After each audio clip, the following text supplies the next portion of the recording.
Paz, Senhor, meu amado, bem-vindo de volta ao nosso estudo bíblico semanal com esta série Conflitos e Paralelos, onde nós fazemos uma comparação de personagens. Tá? Hoje nós vamos falar sobre os filhos da lei e os filhos da promessa. Pegue sua Bíblia, pegue seu caderno de estudos, seu lápis, sua caneta, ore ao Senhor. Peça discernimento, peça sabedoria do Espírito Santo e vamos conosco. Vamos fazer o estudo comparativo de dois personagens hoje. Na verdade, os personagens hoje são mulheres. Em verdade, nós vamos fazer a comparação de duas mulheres que tiveram filhos de Abrão, ou Abraão. Né? Nós vamos falar de Sara e de Agar e vamos ver comparativamente essas duas situações, a de Sara e seu filho e a de Agar e de seu filho.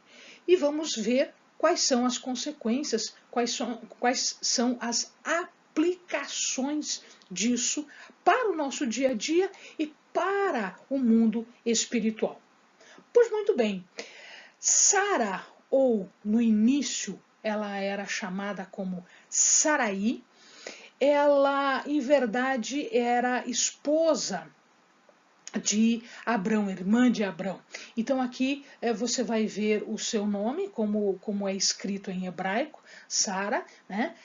Antes era Saraí, que queria dizer Yahvé é príncipe. Depois de um determinado momento, quando Deus faz um pacto, uma aliança com Abrão, e mudando o seu nome de Abrão para Abraão, você já deve ter visto, você já deve ter assistido, nós já postamos um vídeo sobre Abraão. Você viu que ele mudou de nome de pai exaltado para pai de multidões. A mesma coisa aconteceu aqui. Então, Saraí, tem o seu nome, Yahvé é príncipe, modificado, mudado para Sará, que quer dizer princesa. Se ela é princesa, significa que ela vai ter filhos. Ela está na linha sucessória. Amém, amados? Isso é importante. Ela é casada com Abrão, que depois se torna Abraão, mas era sua meia-irmã. Deixa eu explicar aqui antes que você pense alguma coisa um pouco diferente. Se você fizer o raciocínio hoje, isso não é possível. Nem pelas regras religiosas, nem pelas regras seculares no nosso Código Civil, isto não é possível mais. Mas naquela época era muito comum que houvessem casamentos dentro da família. Engraçado que isso aconteceu não só entre o povo de Deus, nesse primeiro momento, mas nós vamos encontrar isso, por exemplo, entre os faraós e entre algumas dinastias famosas, por exemplo, a da Inglaterra, por exemplo, as europeias. Então era muito comum que eles casassem entre si, entre a parentela. Isso fazia com que tudo ficasse, né, a sua herança material e espiritual, ficasse contida dentro da família. Com o passar do tempo, esta regra mudou e isso não é mais possível. Tá? Mas Saraí era meia-irmã de Abrão, ela era filha de Terá. Terá foi o pai de Abrão. Né? E ela tem um filho, ela vai ter um filho aos 90 anos de idade, seu único filho, chamado Isaac. Este é o filho que fica conhecido como o filho da promessa. Sara, ou Saraí, estava envolvida também em dois episódios que nós já tivemos a oportunidade de comentar com os amados quando falamos de Abrão. O fato dela ser casada com o seu irmão Esta lei, naquela época em que ocorreu, ela não era reconhecida pelos egípcios e pelos filisteus. Isso só vem acontecer dentre os egípcios, como eu falei agora há pouco, um pouco depois.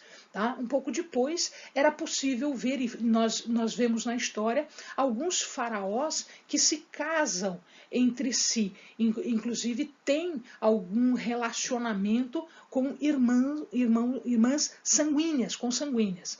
Tá? Mas naquela época, chamar de irmã a parentela, né? Porque a irmã era chamada assim, a irmã, como hoje nós conhecemos, mas uma sobrinha, uma prima, etc., também era chamada de irmã. E esta regra não era conhecida ainda pelos egípcios e pelos filisteus. Por que você diz isso? Porque o faraó egípcio e Abimeleque, filisteu, os dois acabaram por se encantar com Sara, apesar da idade dela, quando ela passou por aquela região, ela já tinha uma idade avançada. Apesar da idade, ela ainda mantinha uma beleza física que era notada principalmente pelos reis. Então, ela, na verdade, ela foi levada por conta disso ao harém, tanto de Faraó quanto de Abimeleque.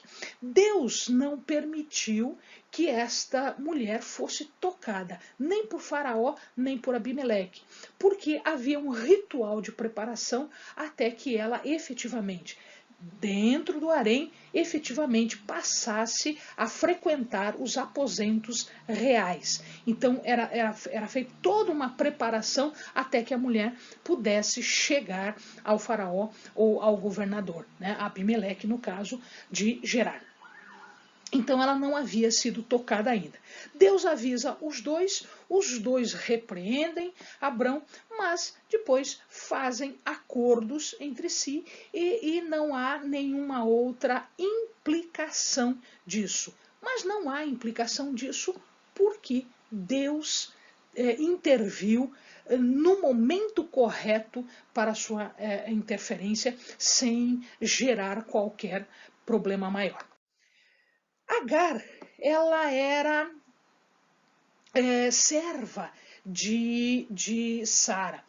Nós não sabemos se ela foi dada a Sara neste episódio com o faraó, quando ela esteve no Egito, mas de qualquer maneira, Agar, ela é egípcia. Né? Então, o seu nome aqui, como era escrito naquela época, né? O seu nome significa estrangeira ou fugir. Então, de qualquer maneira, ela estava vindo do Egito. Amados, só deixa eu colocar uma questão aqui importante. Vocês estão vendo aqui a pirâmide, etc. e tal, é só para ilustrar que ela vem do Egito. As pirâmides elas vão ser construídas um pouquinho depois, então na época de Agar não havia pirâmides. Só para que o amado não confunda e de repente fale, poxa vida, mas ela está falando. Não, aqui é só para ilustrar, porque quando a gente vê essa imagem aqui, a primeira coisa que nos vem à mente é o Egito. Então é apenas para ilustrar, tá? As pirâmides é depois, tá certo? Não tem nada a ver com as pirâmides, correto? Muito bem, então dizia eu, ela era egípcia e ela foi dada a Abrão por Sara, porque havia um costume na época, que o amado já conhece, já sabe, toda esposa que não podia dar filhos ao seu esposo, ela era obrigada a encontrar uma mulher que pudesse fazer isso e dar, então, filhos ao seu esposo através de uma outra mulher. Foi o que Sara fez. Então, na verdade, Abrão tinha uma promessa de ser pai de multidões, de ter filhos seus, e eles adiantaram as coisas. Eles, então, fizeram algo que era de regra, era da lei, mas que não era espiritual. Então, ela foi mãe, ela concebeu, ela foi mãe de Ismael. Ismael hoje, ele é tido, né?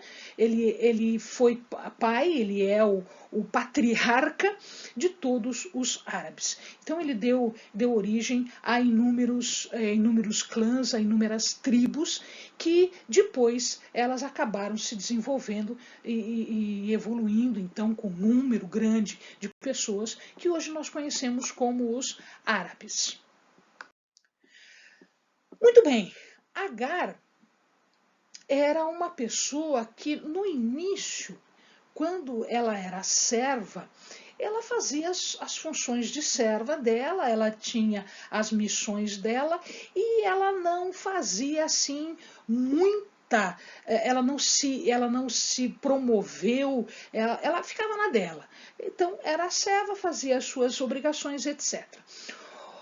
O problema foi quando ela engravida, sabendo que Sara não pode ter filhos, ela engravida e ela começa a ensoberbecer-se.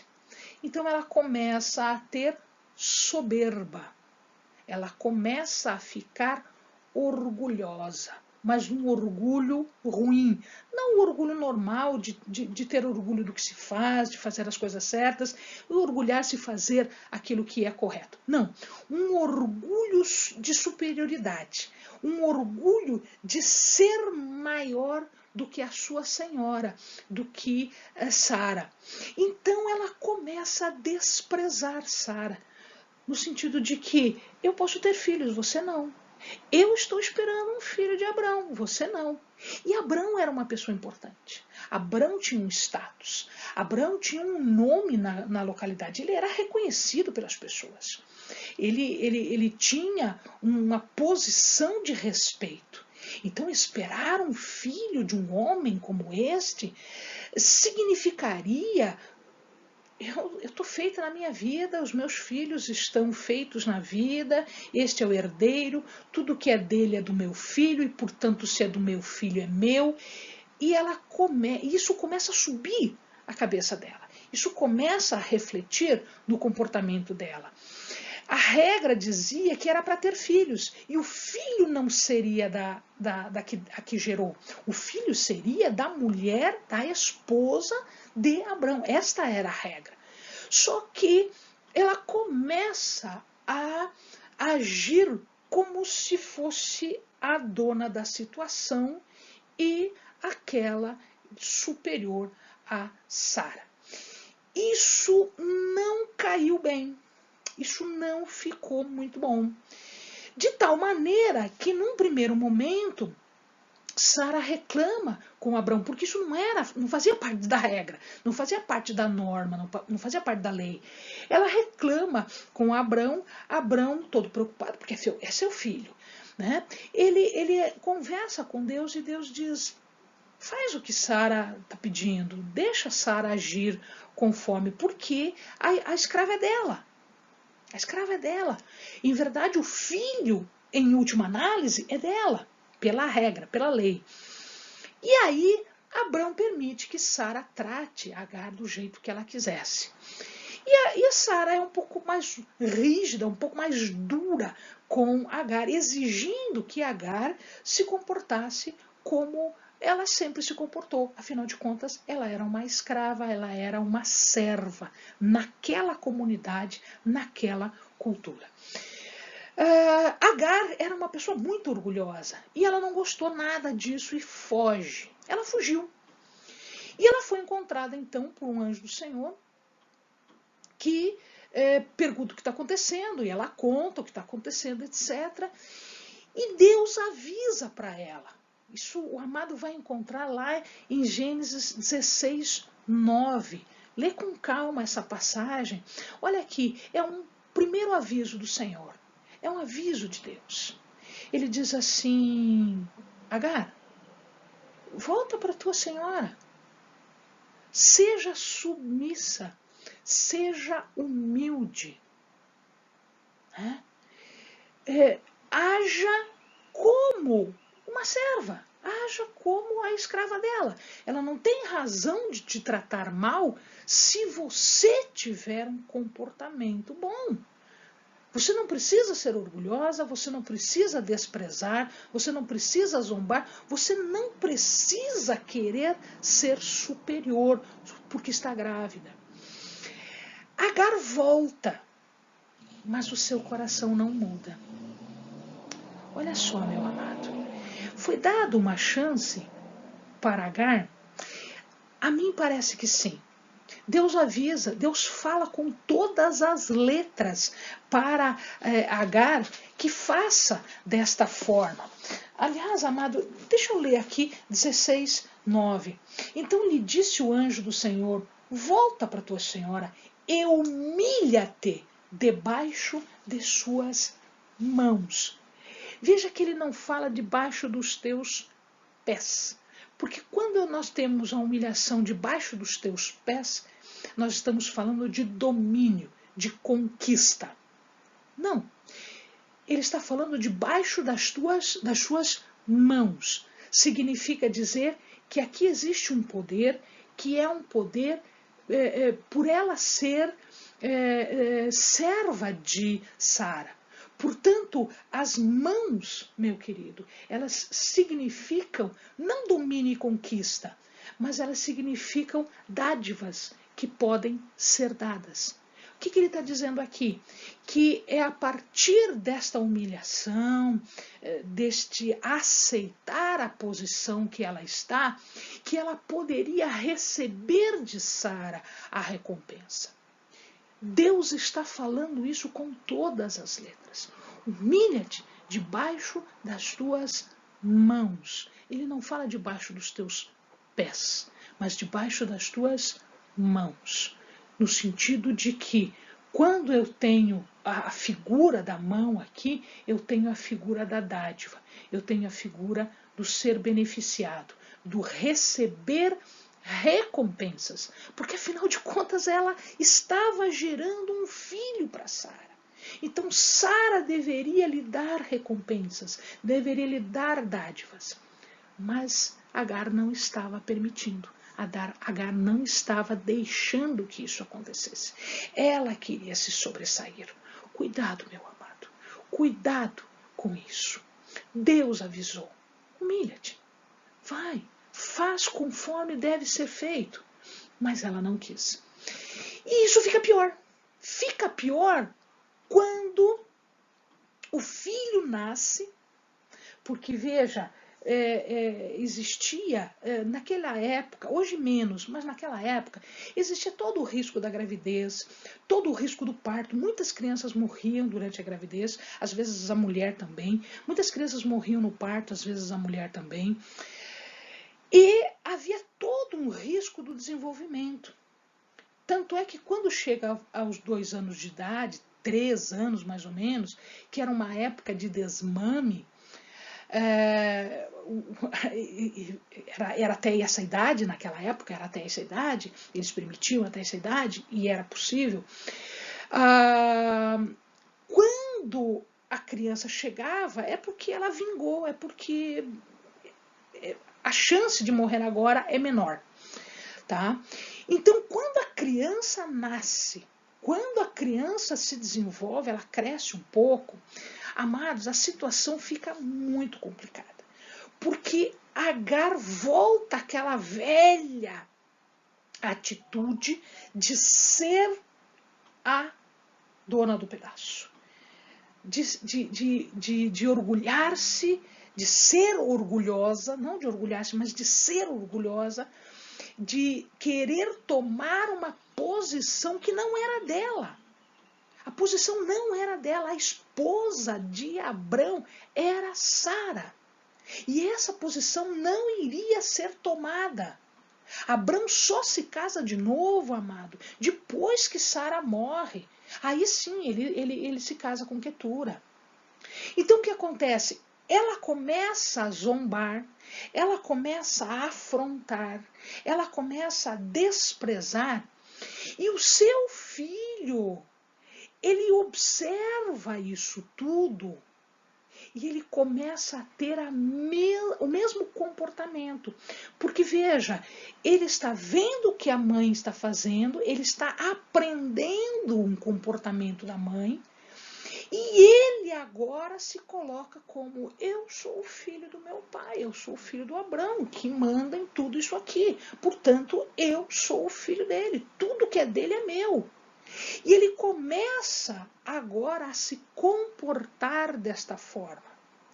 Não como um filho, mas como o dono de tudo, o filho do dono. É um pouco diferente, se você me entende, é um pouco diferente. E aí isso começa a ficar de tal maneira um perigo. Ela vai ser expulsa junto com o seu filho. Porque fica uma situação tão insustentável que Sara tem receio de que Agar e Ismael façam alguma coisa com o filho que ela terá daqui a pouquinho, com Isaac. E aí ela chega para Abrão e diz: olha, a coisa está assim, assim, assim, assim, eu não aceito esta mulher aqui, eu não aceito esta criança aqui. E aí Abrão fica, num primeiro momento, ele fica desolado, porque é o seu filho, ele já reconheceu como filho. Ele é o seu filho, perante a lei, ele é o seu filho. E aí ele ora ao Senhor: Deus, o que eu faço agora? E Deus diz para ele: faça como Sara está falando. Por que, meu amado? Porque Isaac era o filho da promessa, não Ismael. Eles não souberam segurar. E eles puseram tudo a perder, porque eles acharam que estava tudo dominado, que era tudo deles. Então veja, pela autorização de Deus, o que é que Abrão fez? Ele expulsa tanto Agar quanto Ismael. Isso equivale a dizer que Ismael foi deserdado. Ismael perdeu a herança, porque ele era o filho mais velho de Abrão. Ele teria o direito de primogenitura. Na pior das hipóteses, se ele ficasse ali, ele teria o direito de primogenitura sobre Isaac. Mas ele não soube segurar. E aí o que acontece? Abrão despede os dois. Portanto, ele perde aqui o seu direito de primogenitura, ele perde aqui o seu direito de herança. Ele foi deserdado desta forma. A lei não manda fazer isso. A lei não prevê esse tipo de coisa. Mas não era uma questão de lei. Era uma questão espiritual. Vamos ver como é que isso acontece. Aqui, meu amado, eu fiz 2 quadros. E você vai achar estranho eu colocar aqui judeus em Agar. Mas, Eleni, Agar não deu origem aos judeus. Agar deu origem aos árabes. É, de fato. Só que agora eu estou fazendo uma comparação espiritual. Estou fazendo uma comparação espiritual. Agar representa a lei, a escravidão, a velha aliança. Portanto, os judeus. Sara representa a nova aliança. Representa o espiritual, a promessa espiritual. Portanto, os cristãos. Se você quiser fazer esta mesma comparação entre Ismael e Isaac, você vai observar aqui árabes de um lado e judeus do outro lado, porque ele dá origem ao povo de Deus. Lembre-se que Abraão é o primeiro patriarca, é o primeiro, é o início de tudo. Tá? Então os judeus decorrem de Abrão, é da descendência dele. Só que aqui eu quero fazer uma outra comparação. Eu quero fazer uma comparação espiritual. Espiritual. Então, quando Jesus veio, eu posso comparar aqui com Isaac? Posso. E os judeus, eu posso comparar com o que era velho, ou seja, com Ismael? Posso. Então ele vai ficar assim. O filho de Agar é o filho da escrava. Por que escrava, Eleni? Porque os judeus são escravos da lei. Os judeus são escravos da lei. Eles estão sob a lei. Eles devem obedecer à lei. Portanto, a escravidão deles é uma escravidão legal. É a escravidão da lei. Você me entende isso? O filho de Sara, Isaac, é o filho da livre. Sara era livre, Agar não. Ismael veio de uma lei que dizia que a esposa tinha que dar outra para gerar um filho. Agar. Isso é lei. Aqui não. Aqui eu tenho uma livre. Sara deu à luz com 90 anos. Ela deu à luz. Então aqui eu tenho os filhos da escravidão, os filhos da lei, que cumprem esta lei. Aqui eu tenho os filhos da liberdade. Conhecereis a verdade, e a verdade vos libertará. Porque hoje nós somos livres. Somos livres do pecado, nós somos livres daquelas condições que estávamos antes. Aqui eu tenho um nascimento natural. Um nascimento natural. Alguns falam em nascimento decaído. Até nem vou entrar nesse detalhe. Vamos dizer apenas, é um nascimento natural? É um nascimento natural.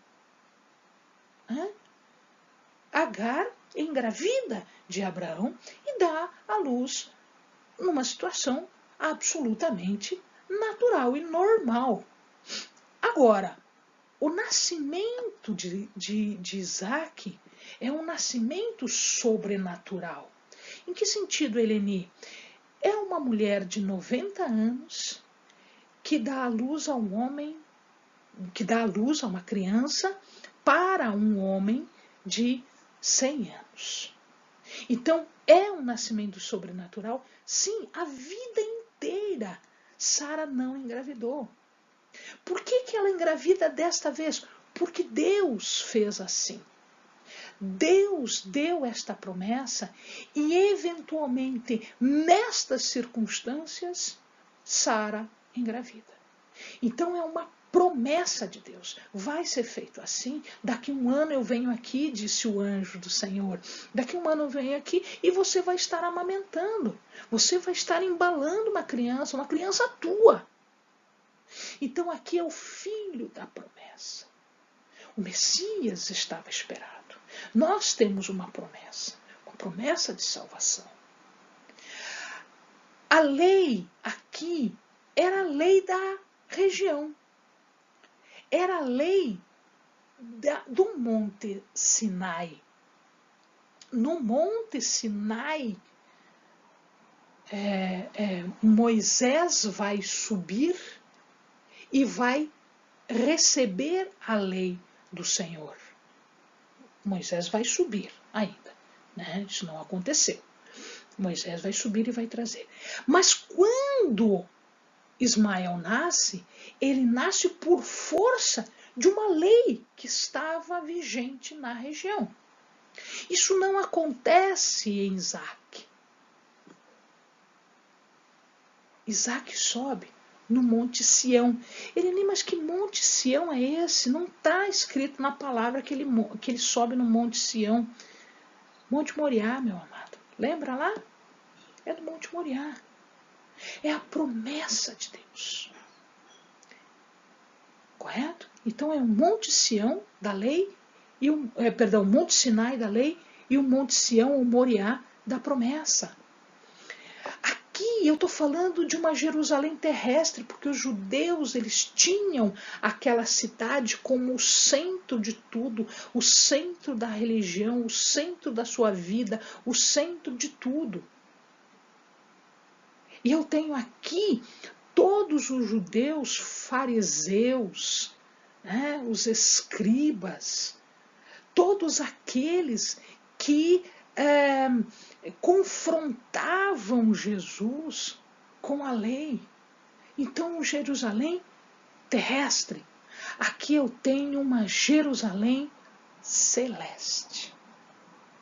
Eu tenho uma Jerusalém espiritual, que ainda há de vir, para a qual ainda nós seguiremos. Aqui eu tenho uma servidão. Falei agora há pouco. Eu tenho um legalismo. A lei impera. É assim, é assim, é assim. Desse jeito eu tenho que fazer. E os fariseus exigiam isso. Os saduceus exigiam isso. Os escribas cobravam isso de todo mundo. Aqui não, meu querido. Aqui eu tenho uma liberdade na graça. Porque foi pela graça, por amor, que nós fomos libertados. Nós fomos libertos por amor. Pelo sacrifício pelo sacrifício de Jesus Cristo, que por amor veio nos libertar. Aqui eu tenho um perseguidor. Como Ismael zombava de Isaque. Ou você não é zombado, meu amado. Ou você não é achincalhado, meu amado. Ou você não recebe afrontas, meu querido. Onde você não recebe dedo na cara, meu amado. Aqui eu tenho um perseguidor. Como os judeus perseguiram Jesus e como os judeus perseguiram os primeiros cristãos. E como hoje o mundo nos persegue. E aqui eu tenho o perseguido. Aquele que sofre tudo isso. Como Isaque sofreu de Ismael. Como Jesus sofreu dos judeus. Como os primeiros cristãos sofreram dos judeus. Amado, por fim, o resultado disso tudo. Aqui eu tenho uma expulsão. Eles serão expulsos. Na verdade, eles não serão admitidos. Não é nem uma expulsão. Eles não vão conseguir nem entrar. Eles não serão admitidos. Eles serão expulsos da face do Senhor. Eles serão expulsos da presença do Senhor. Porque o Senhor não pactua com isso. E aqui, meu querido, nós temos o herdeiro. O herdeiro legítimo, como Isaque foi o herdeiro legítimo. Nós temos a herança, que já recebemos no momento da confissão, mas que ainda vivenciaremos na sua plenitude, na eternidade. Então, meu querido, eu tenho aqui o filho da lei, que foi Ismael, e que no tempo de Jesus nós podemos comparar com os judeus. E eu tenho aqui os filhos da promessa, que foi Isaque, e que no tempo de Jesus eu posso comparar com o próprio Jesus, ou eu posso comparar com os cristãos daquela época e de hoje. Então aqui eu posso comparar também com o mundo, aqui eu posso comparar com os cristãos de hoje. Amado, reflita nisso, observe isso, perceba as consequências de querer fazer a promessa acontecer a qualquer custo, de querer adiantar a promessa, das complicações que isto dá. E, inclusive, aprendam a observar que às vezes nós precisamos voltar a uma situação que nem sempre é boa, mas para que nós possamos usufruir do resto. Tá? Agar não fez isso. Agar foi avisada e não fez isso. Deus avisou e não fez isso. Tá? Cuidado com o pecado do orgulho. Cuidado com o pecado do menosprezo. cuidado com o pecado de afrontar uma pessoa que esteja numa posição diferente. Muito cuidado, meu amado. Aqui nós temos inúmeras lições que nós podemos tirar desse relacionamento entre Sara e Agar. Mas finalmente, esse último slide aqui, finalmente nós podemos ver o nosso posicionamento enquanto cristãos e o posicionamento do mundo. O posicionamento de Jesus e dos judeus. O posicionamento de Isaac e de Ismael. Amém, amado? Que o Senhor fale mais profundamente ao teu espírito e que você possa com isso tirar lições importantes para o teu dia a dia. Bons estudos. Fica com Deus. Deus te abençoe.